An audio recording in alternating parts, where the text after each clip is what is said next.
ৰাধিকা আহিলা আয়ুষ মই এটা সিদ্ধান্ত লৈছোঁ কি মই অতি সোনকালে এই গাঁও এৰি গুচি যাম কিন্তু কিয় শুন বহুত অশান্তি হ'ল আৰু অশান্তি মোক নালাগে ইমান অন্যায় আৰু মই সহ্য কৰি থাকিব নোৱাৰোঁ গুৱাহাটীতে কিবা এটা কৰিম এক প্ৰকাৰে তুমি সিদ্ধান্তটো ভালেই লৈছা ময়ো অতি সোনকালে গুৱাহাটীলৈ যামগৈ বুলি ভাবিছোঁ প্ৰজেক্টটো যিমান পাৰোঁ সোনকালে শেষ কৰিম সাগৰৰ ঘটনাটোৱে মোৰ মনটো ভাঙি পেলালে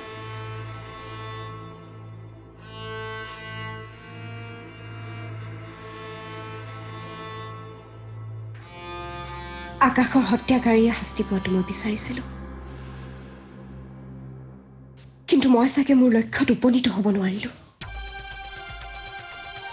মোৰ নিজৰ পৰাজয় মই মানি ল'বলৈ বাধ্য হ'লোঁ হয় দিয়া আমি বিৰো তোমাক একো সহায় কৰিব নোৱাৰিলোঁ এই দুখ মোৰ থাকি যাব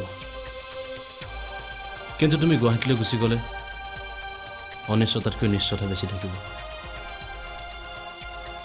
জীৱনটোত গতি সলাব পৰাকৈ নিজৰ ৰাস্তা দেখিবা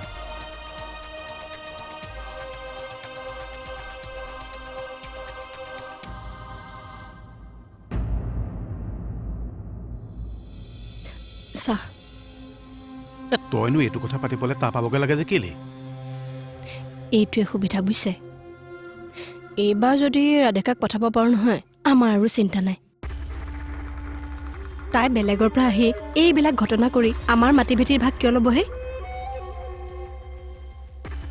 কিন্তু তাই যাব জানো মোকতো তাই যাম বুলিয়ে কৈছে গ'লে হয় আৰু দেই হেৰি নহয় আয়ুষ যাবগে গুৱাহাটীলৈ সাগৰটো নাই এতিয়া ৰাধিকা যদি গুচি যায় তেতিয়াহ'লে আমাৰ আৰু চিন্তা নাই আপুনি আমাৰ ভৱিষ্যতৰ কথা নাভাবিলে মই ভাবোঁ বুজিছে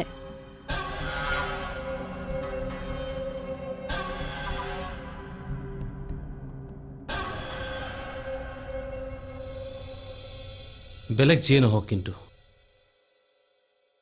সাগৰৰ কথাবোৰলৈ মোৰ এতিয়াও বেয়া লাগি আছে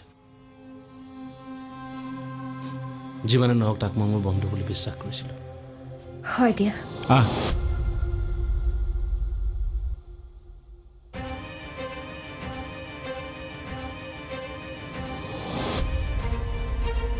কিবা আছিল নেকি সদায় সদায় তোমাৰ ইয়াত কি কাম থাকে নাই তেনেকুৱা কামটো একো নাই একো নাই যদি তুমি গাঁওখনৰ পৰিৱেশটো কিয় নষ্ট কৰিছা পৰিৱেশ নষ্ট কৰাৰ মই কি কাম কৰিলোঁ তেনেহ'লে দিন ৰাত নাই তুমি ইয়াত কি কৰি আছা মই ৰাধিকাৰ ওচৰলৈ কোনো উদ্দেশ্যলৈ নাহোঁ বহুত দিনৰ পৰা চাই আছা তোক এটি ফালি দিম তোৰ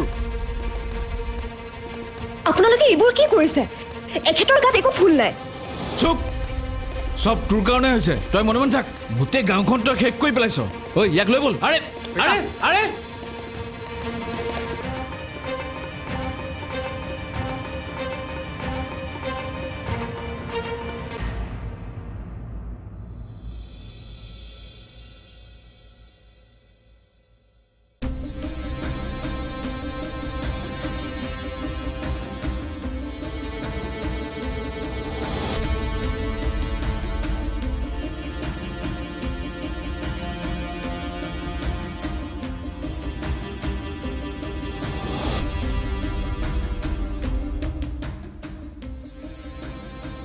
ছাৰ কি চিন্তা কৰি আছে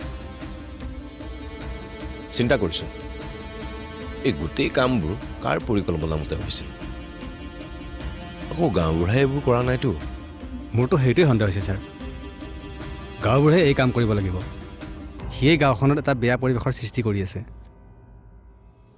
গাঁওবুঢ়া নে অন্য কোনোবা ছে বেচেৰা সাগৰটোলৈহে বেয়া লাগিছে হয় ই বেয়া কাম কৰিছে যদি গাঁওবুঢ়াই এই কাম কৰিছে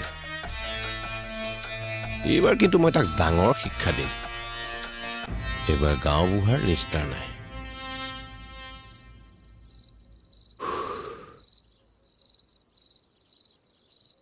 আয়ুষ কি হ'ল এনেকুৱা কিয় আছা একো নাই বোলা ঘৰলৈ বোলা তোমাক কোনেও একো কৰিব নোৱাৰে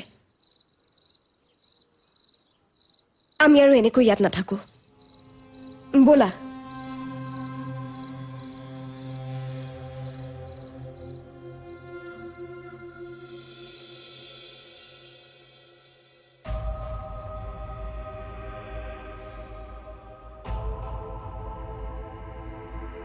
কৰবাত দুখ পাইছা নেকি নাই ঠিকে আছে ৰে তোমাৰ নাকৰ পৰা তেজ ওলাইছে দেখোন ৰ'বা মই কাপোৰ এখন আনো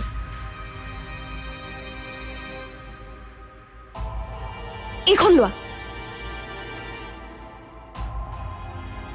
তুমি নহ'লে এবাৰ ডক্টৰৰ ওচৰৰ পৰা আহিবা মই নেকি ঠিকে আছো তুমি চিন্তা কৰিব নালাগে মানুহবোৰ যে কিয় ইমান উগ্ৰ হৈ গৈছে নহয় আৰু কৰবাত দুখ পাইছা নেকি ঠিকে আছো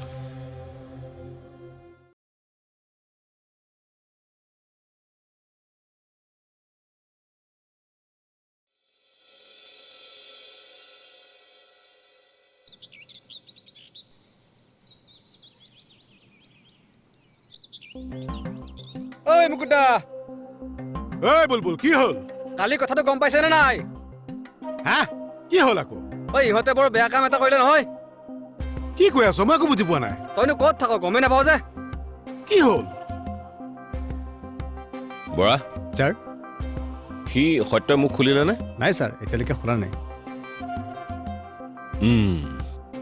ই দেখোন বৰ বেলেগ বস্তু ইমানৰ পাছতো সি মুখ খোলা নাই নাই ছাৰ এতিয়ালৈকে খোলাই নাই খুলিব তাৰ খোৱা বোৱা বন্ধ কৰি ৰাখিছেতো হয় ছাৰ তেনেহ'লে সি মুখ খুলিব তোমাৰ ফোনটো দি আছো লোৱা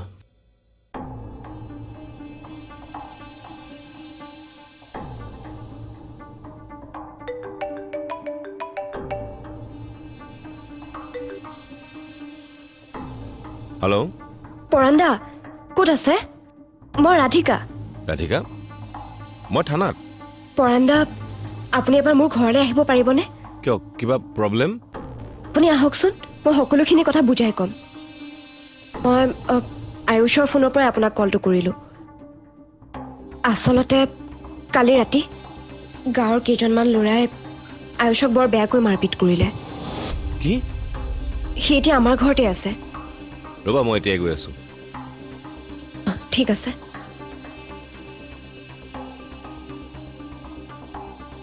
আয়ুষক কোনে মাৰিলে হে হৰি ধেত দেৰি এইটো বৰ সাংঘাতিক কাম কৰি দিলে নহয় অ। চাচোন চা আলহী ল'ৰা এটাক এনেকৈ মাৰপিট কৰে নেকি বাৰু নেলাগিছিলতো তাকে পাই ৰহ মই এবাৰ ৰাধিকা ওচৰৰ পৰা আহিবগৈ লাগিব হা ঠিক আছে পাগল চব এই চব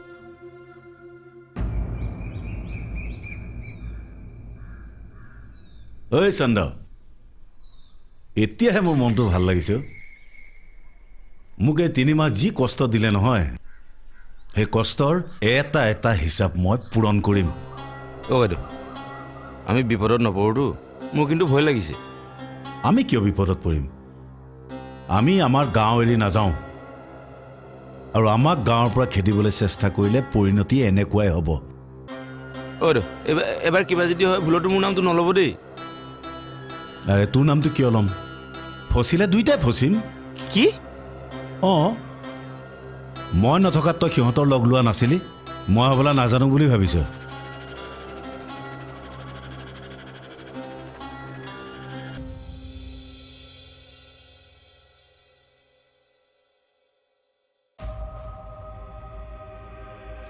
কিন্তু ৰাধিকা তুমি থানাত খবৰ দিব নালাগিছিল আৰে কথা নাই বতৰা নাই কোনোবাই আহি তোমাক আক্ৰমণ কৰিব আৰু কথাটো থানাত জনোৱাটো কি অপৰাধ হ'ল নেকি এইবোৰ কৰিলে সকলোৰে মাজত জেদাজেদি ভাৱ আহিব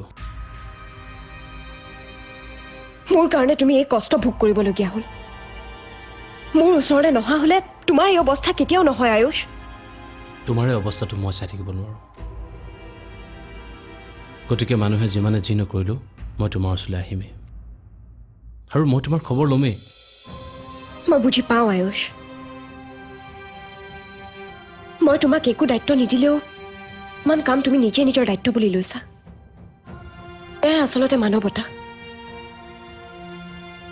কিন্তু মই নিবিচাৰোঁ মোৰ কাৰণে তোমাৰ বদনাম হওক।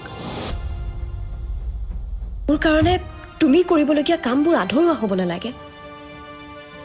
মোৰ আচলতে এটা কথা ভাবিয়ে বেয়া লাগিছে, এতিয়া পৰিও তোমাৰ জীৱনৰ পৰা আঁতৰি গ'ল। মোৰ পৰা তুমি মাৰপিট খাবলগীয়া হ'ল, আৰু বা ক'ত কি হ'বলৈ আছে একো ঠিক নাই। হ'ব দিয়া। আচলতে ৰাধিকা কথা এটা কি জানা,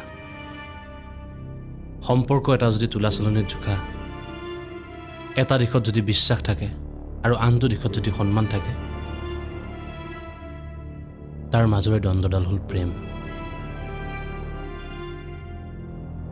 পৰীক এটা সম্পৰ্কত বান্ধিব ৰাখিছিলোঁ, সেইটো সঁচা, কিন্তু পৰীৰ লগত মোৰ বিশ্বাসো নাছিল, সন্মানো নাছিল। তেনেহ'লে পৰীৰ লগত মোৰ প্ৰেম থাকিব পাৰে জানো?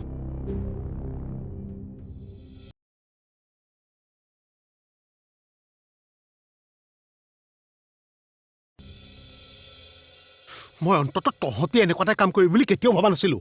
বেয়া কাম কৰিছে যেতিয়া বেয়া কামৰ পৰিণতি বেয়াই পাব লাগিব। আচ্ছা, তই মোক কি ক'ব বিচাৰিছ? তহঁতেতো ভাল কাম কৰিলি, হা?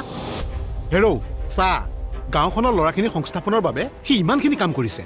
হেৰ' গাঁৱৰ কাষতে পৰি থকা চেনিকলটোৰ বিষয়ে সি চৰকাৰক অৱগত কৰিছে, যাতে তাত কাইলৈ দুটা মানুহে হাজিৰা কৰি চলিব পাৰে। সেই ল'ৰাটোক মাৰপিট কৰিবলৈ ধৰ লাজ নালাগিল, হা? তহঁতে যদি তাক কিবা বেয়া দেখিছিলি অন্ততঃ ল'ৰাটোক ক'ব লাগিছিল। এনেকৈ বেলেগৰ কথা তহঁতে তাক মাৰপিট কৰিলি কিয়? মই চব কথা বুজি পাইছোঁ, তহঁতে এই গাঁওবুঢ়াটোৰ কথাত চলিছ নহয় জানো? বৰ বেয়া লাগিল কথাটো শুনি। হেই, বৰ লাজ পাইছোঁ আজি মই। বিশ্ব, এই ল'ৰাটোৱে যেতিয়া এতিয়া গৈ পেলাই বাহিৰত আমাৰ গাঁওখনৰ বিষয়ে বেয়াকৈ ক'ব, তেতিয়া আমাৰ গাঁওখনৰ মান সন্মান ক'ত থাকিব কচোন, হা? আৰু গাঁওখনৰ সিদ্ধান্ত ল'বলৈ তহঁত কোন? হা? ৰহ, অকণমান সময় ৰহ, মই আইচলৰ কথা পাতি আছোঁ, তাৰপাছত কি কৰিছোঁ চাই থাক তহঁত।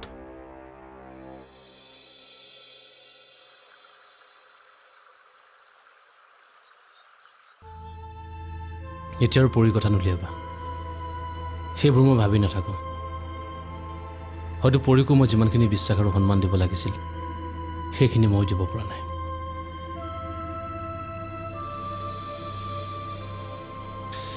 তাই মোৰ পৰা যাব খুজিছে যাওক, তাই ভৱিষ্যতটো ভাল হওক, মই সেইটোৱে বিচাৰিছোঁ।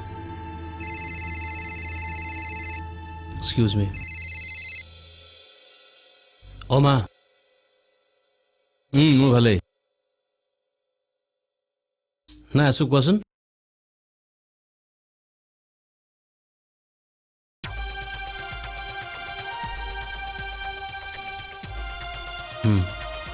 ঠিক আছে। মায়ে ফোন কৰিছিল, কিবা হ'ল নেকি? খবৰ এটা দিলে। কিছুমান খবৰ শুনিবলৈ ইচ্ছা নাথাকিলেও শুনিবলৈ বাধ্য হৈ যাওঁ। কি খবৰ?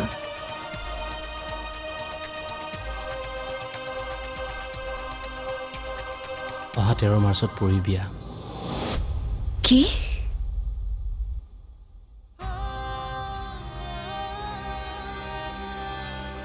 বিয়া ফাইনেল।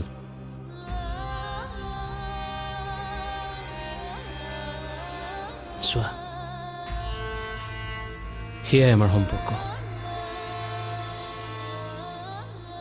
মই কৈছিল নে তোমাক, আমাৰ বিশ্বাস, আমাৰ সন্মান, আমাৰ প্ৰেমবোৰ ইমানেই থুনুকা,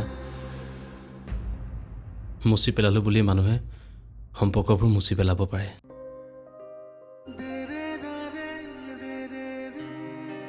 ইফালে তুমি হ'লা এনে এগৰাকী নাৰী যি নিজৰ ভালপোৱাখিনিৰ কাৰণে ত্যাগৰ উপৰিও ত্যাগ কৰি আছে, ইমান কষ্টৰ উপৰিও কষ্ট ভোগ কৰি আছে। পৰীয়ে এবাৰ হ'লেও তোমাৰ লগত কথা পাতিব লাগিছিল। ইমান স্বাৰ্থপৰ তাই কেনেকৈ হ'ব পাৰিলে মই নাজানো। সেইবোৰ বাদ দিয়া, তাই জীৱন, তাই কেনেকৈ আগবাঢ়ে তাই কথা। তাই জীৱনৰ বিনা অনুমতিত মই প্ৰৱেশ কৰিব নোৱাৰোঁ। আয়ুষ,